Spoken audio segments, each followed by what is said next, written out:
just the walk, let alone the fight part. It takes a lot of mental strength. It takes a lot of guts, a lot of heart. You know, mental strength. It's a huge thing in boxing. It's a big thing in life, even outside of boxing, right? In business and in all, I think, great endeavors. Do you think it's something that you can, from what you've seen in the gym, something you can teach or train?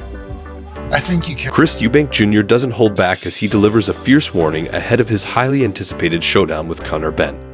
Eubank makes it clear this fight is about more than just throwing punches. It's a battle of minds. For him, the ring is not just a physical battleground. It's a proving ground for mental strength. He doesn't merely believe he's mentally tougher. He's confident of it. In his eyes, Benn is emotionally fragile, cracking under pressure, while Eubank thrives in chaos. Eubank goes on to explain that stepping into the ring isn't for the faint of heart. It's reserved for warriors who not only embrace pressure, but wear it like armor. He doesn't stop there. He takes aim at Benn's lack of experience in the deeper, more demanding rounds, insisting that no amount of raw aggression will save Benn once he's submerged in elite-level psychological warfare. For Eubank, this isn't about who has the harder punch. It's about who can endure and outlast in the mental furnace. The burning question remains: will Conor Benn survive the heat, or will Eubank dismantle him mentally before the first bell even sounds? No appreciation, he's an idiot. That's it there, he's just an idiot. That's what sells. You know, he's an idiot.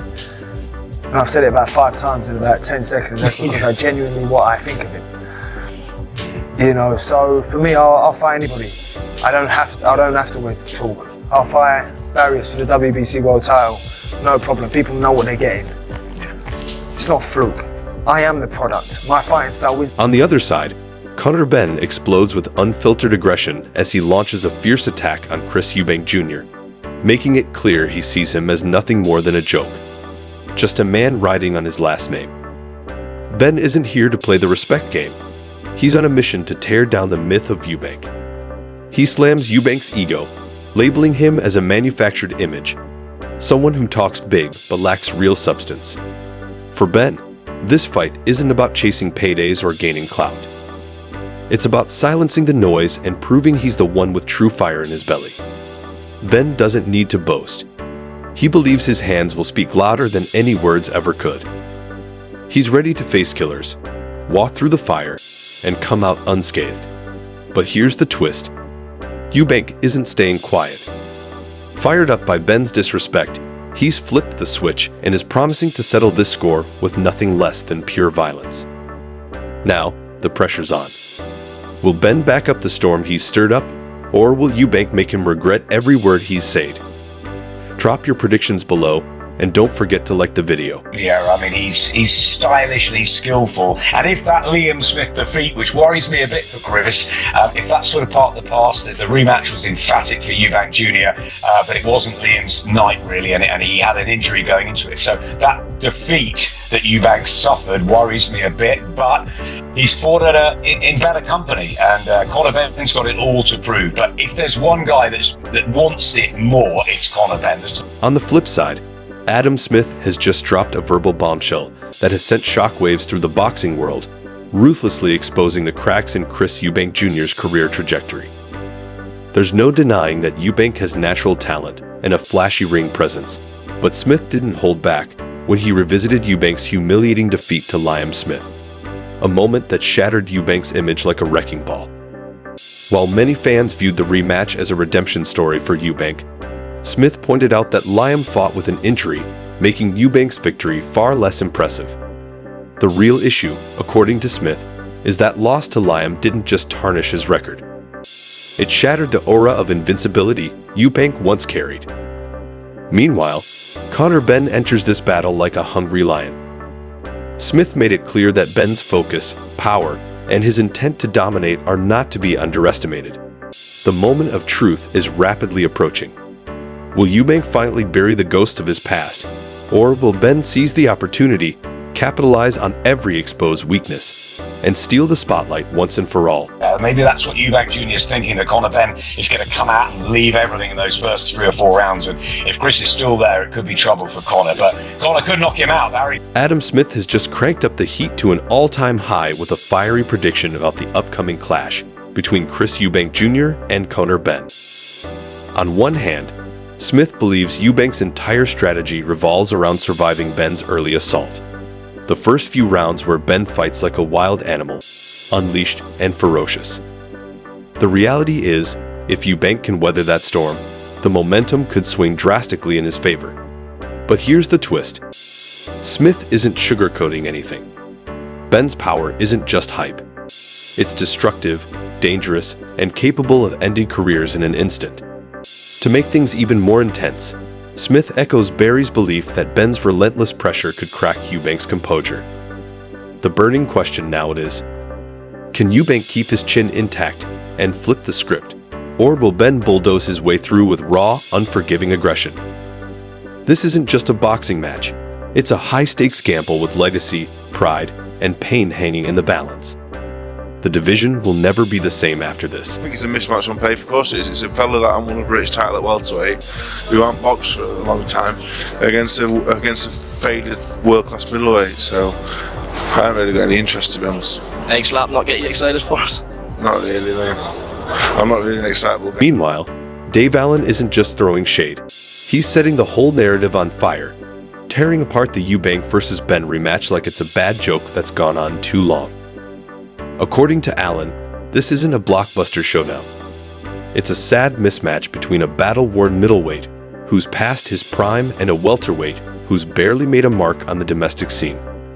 He smashes through the hype with the force of a sledgehammer, mocking the entire event as a clickbait cash grab with zero real sporting value. Allen sees right through the polished promos. One fighter's been collecting dust, the other's been brutally humbled. What's worse, there's no real rivalry left, just recycled names living off their father's legacies, while fans are spoon-fed nostalgia dressed up as fireworks. The core issue, according to Allen, is the glaring quality gap. Massive, unavoidable, and an insult to true fight fans. In his eyes, this isn't boxing.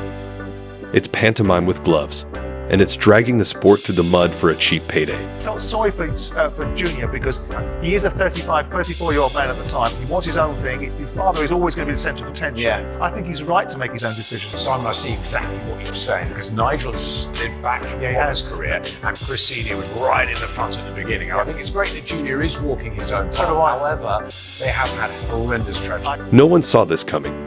Steve Collins has just dropped a bombshell that sent shockwaves through the boxing world, offering an unflinching look at the chaos surrounding Chris Eubank Jr.'s career.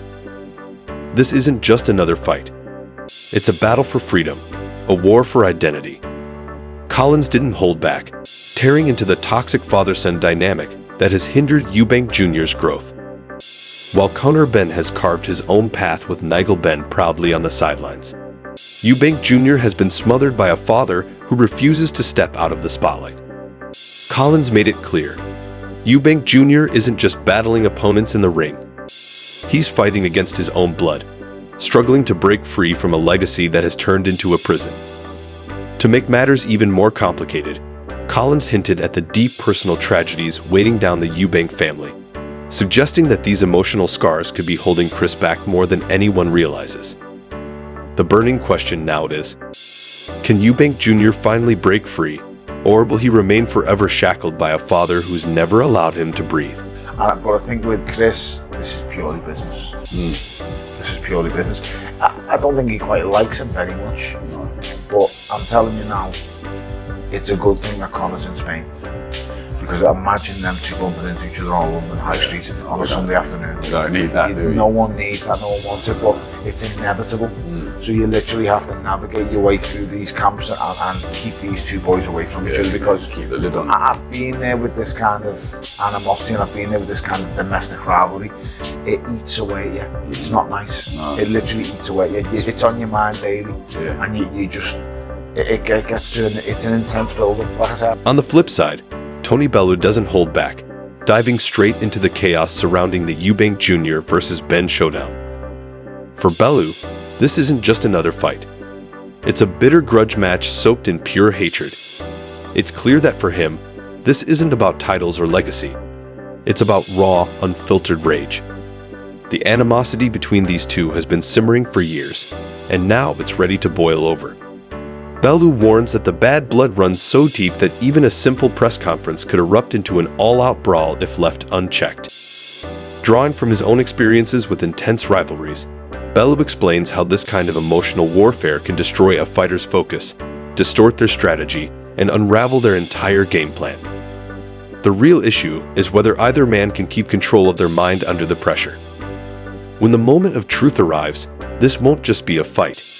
It will be a street-level war, disguised as boxing. No, not yet. I need to see what he looks like on the scales. If there was no rehydration clause, I would pick Eubank, but I need to see what he looks like on the scales first, and then if there's a rehydration clause and he already looks bad, it's going to be a hard night. Carl Frampton doesn't hold back, exposing the harsh reality that Chris Eubank Jr. might be stepping straight into a nightmare. And the scariest part, no one's talking about it. The weight cut alone is brutal, but when you throw a rehydration clause into the mix, this fight could be the one that derails Eubank's entire career. Frampton is skeptical that Eubank will even make it into the ring at full strength, and he's not about to make any judgments until he sees how Eubank looks on the scales. Without these extreme conditions, Frampton believes Eubank could dominate any opponent in his path. But let's be real, draining your body before such a high-stakes battle is a recipe for disaster. Eubank has always been a beast inside the ring, but if his body betrays him before the first punch is thrown, it won't just be a tough night. It could turn into an absolute massacre. Frampton's already seeing the warning signs, and if Eubank looks even slightly off at the weigh-in, this won't just be another fight. It could mark the beginning of the end for his career. Eubank will do it. I think this will be a good fight as long as it lasts, but I think Eubank will do it. Is that because of the size and all the attributes Amir Khan mentioned? I think with the experience and everything in it, to be honest, I think he's got the more experience as being professional, and since he's moved trainer, he seems to be a different fighter.